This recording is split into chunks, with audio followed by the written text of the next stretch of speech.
Era de rostro y aspecto poco agraciado. Pelirrojo, de cara asimétrica, marcada profundamente por las cicatrices, desdentado y con unas manos, según se contaba, ásperas como el pedernal. Vestía de forma muy austera. Apenas gastaba dinero porque apenas tenía necesidades materiales. Pero eso sí, amaba hasta la obstinación a su querida Roma, a la eterna ciudad, aquella urbe llamada a ser epicentro del universo conocido. Fue el más reaccionario, el mejor defensor de las rancias costumbres romanas, el dedo acusador de tantos hedonistas, de tantas familias patricias abandonadas a la molicie e impregnadas con las corrientes helenísticas que llegaban desde Oriente. Se llamaba Marco Porcio Catón, conocido por la historia como Catón el Viejo. Y conocido, por supuesto, además de sus eminentes dotes reaccionarias, conocido por ser o por estar considerado como el padre de las letras latinas. Y escribió en latín solo por oposición a los que lo hacían en griego, porque en su tiempo Grecia lo dominaba todo. Aquella tierra virginal para la democracia, para nuestra civilización, aquella tierra gestadora de grandes lumbreras intelectuales, de los más inmensos filósofos. Pues Grecia marcaba costumbres, marcaba modas en la Roma del siglo III a.C. Por entonces Roma todavía no era imperio, sino república, y Catón se consolidó como uno de sus más férreos defensores. Hoy en nuestros pasajes de la historia hablamos de Catón el Viejo.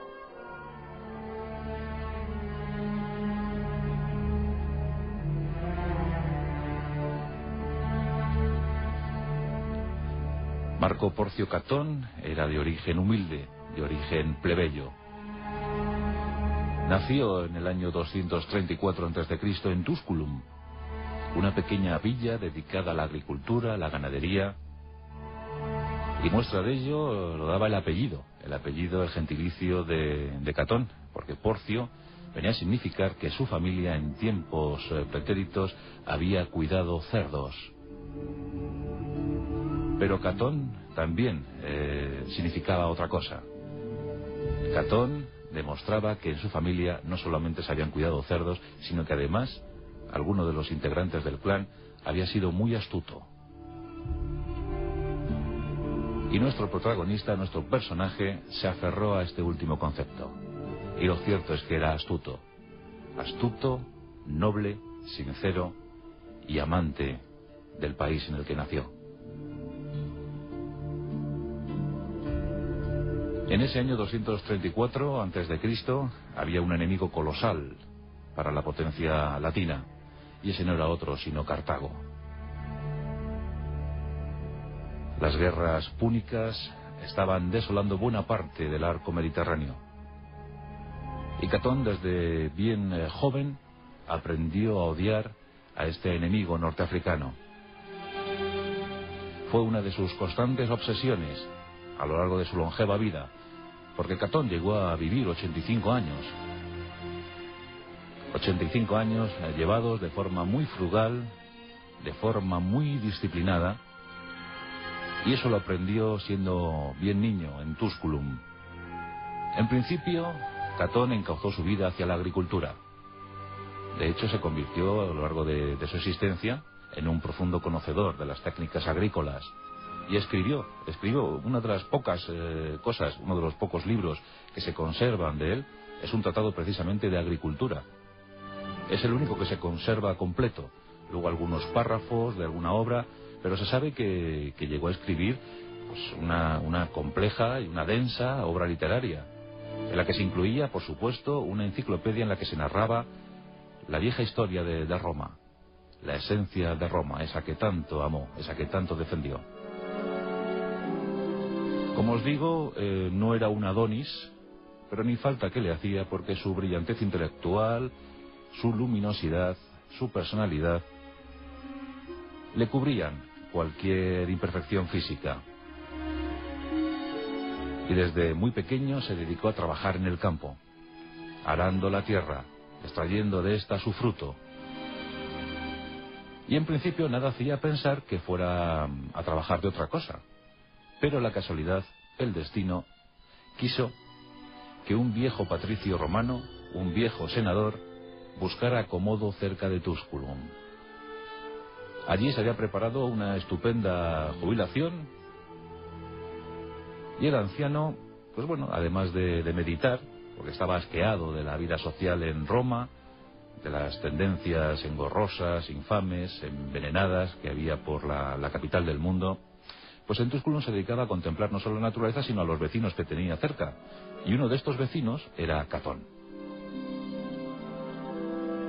Le miraba todas las mañanas trabajar en el campo. Y a mediodía, justo cuando Catón se tomaba un pequeño descanso, el viejo senador, ese patricio, de vuelta de todo, se acercaba para conversar con él. De inmediato se percató que Catón no era un rudo agricultor, no era analfabeto, y empezó a interesarse por su vida, y pronto descubrió que Catón leía los clásicos en la clandestinidad. Catón pensaba que la cultura, a lo mejor, era una afrenta para la gente de condición humilde. Que alguien interesado en los clásicos, o alguien versado en Roma o en Grecia, en su historia, podía ser un obstáculo para el entendimiento con sus amigos, sus vecinos, los que le rodeaban. Era muy respetuoso con eso, y por eso leía a escondidas, por eso no quiso dar a entender a sus vecinos, a sus amigos, que él conocía más, que se había interesado por algo más, que buscaba en la cultura refugio para su alma.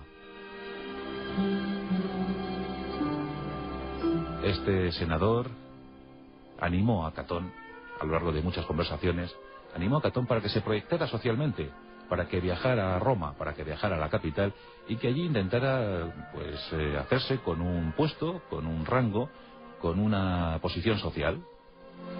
Catón al principio no es que le hiciera mucho caso, pero poco a poco empezó a dejarse influenciar por las conversaciones animosas del senador. Y llegó el día en el que Catón dijo, ¿y por qué no? ¿Y por qué no probar en la gran urbe? ¿Por qué no probar en Roma? Tenía una secreta ambición, y esa era la de ser letrado, la de ser abogado. Y con ese sueño, Catón viajó a Roma.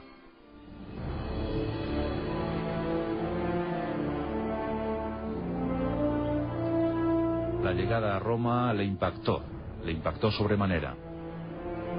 Empezó a hablar con unos y con otros, con algunos conocidos a los que, el viejo senador le había dicho que debía dirigirse.